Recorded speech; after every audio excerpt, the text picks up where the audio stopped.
ನಮಸ್ಕಾರ ವೀಕ್ಷಕರೇ, ಗರುಡ ನ್ಯೂಸ್ಗೆ ಸ್ವಾಗತ. ನಾನು ನಿಮ್ಮ ನವೀನ್. ಇಂದು ಯಲಬುರ್ಗಾ ತಾಲೂಕು ಚಿಕ್ಕಮಾಗೆರೆ ಗ್ರಾಮದಲ್ಲಿ ಗ್ರಾಮದೇವತೆ ದ್ಯಾಮಾದೇವಿ ಜಾತ್ರೋತ್ಸವ ನಡೆಸಲಾಯಿತು. ಪ್ರತಿ 3 ವರ್ಷಕ್ಕೊಮ್ಮೆ ದ್ಯಾಮಾದೇವಿ ಜಾತ್ರಾ ಮಹೋತ್ಸವವನ್ನು ನಡೆಸಲಾಗುತ್ತದೆ. ದಿನಾಂಕ 10ರಿಂದ 11ವರೆಗೆ ಉಡಿ ತುಂಬುವುದು ಮತ್ತು ಗ್ರಾಮದಲ್ಲಿ ಮೆರವಣಿಗೆ ಕಾರ್ಯಕ್ರಮ ನಡೆಸಲಾಗುತ್ತದೆ.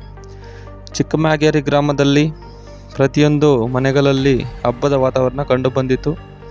ಬೆಳಗಿನ ಜಾವ ಸಕಲ ವಾದ್ಯ ಮೇಳದೊಂದಿಗೆ ಗಂಗಾ ಪೂಜೆನ ನೆರವೇರಿಸಲಾಯಿತು. ಗ್ರಾಮ ದೇವತೆ ದ್ಯಾವಮ್ಮ ದೇವಿಗೆ ಅಭಿಷೇಕ ಮಾಡಿ ದೇವಿಗೆ ಗ್ರಾಮದ ವತಿಯಿಂದ ವಿಶೇಷ ಪೂಜೆ ನೆರವೇರಿಸಲಾಯಿತು. ನಂತರ ದ್ಯಾವಮ್ಮ ದೇವಿ ಮೂರ್ತಿ ಹೊರಗೆ ಬರುತ್ತಿದ್ದಂತೆ ಸಾಕಷ್ಟು ಸಂಖ್ಯೆಯಲ್ಲಿ ಭಕ್ತರು ಸೇರಿ ದ್ಯಾವಮ್ಮ ದೇವಿಯ ನಾಮಸ್ಮರಣೆ ಮಾಡುತ್ತಾ ಜಯಕಾರ ಕೂಗಿದರು. ಗ್ರಾಮದ ಪ್ರಮುಖ ರಸ್ತೆಗಳ ಸಂಚರಿಸಿ ಪ್ರತಿಯೊಂದು ಮನೆಗಳಲ್ಲಿ ಗ್ರಾಮ ದೇವತೆ ಉಡಿ ತುಂಬುವ ಕಾರ್ಯಕ್ರಮವನ್ನು ಮತ್ತೆ ಮೆರವಣಿಗೆ ಹಮ್ಮಿಕೊಳ್ಳಲಾಯಿತು.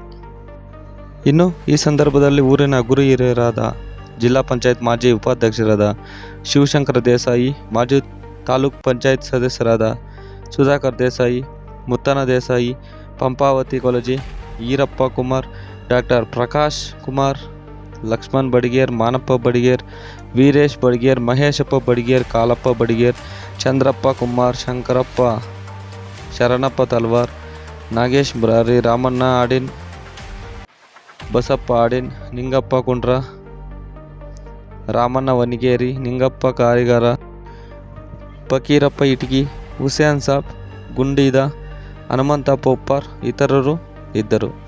ವರದಿ ಶರಣಪ್ಪ ಆಡಿನ.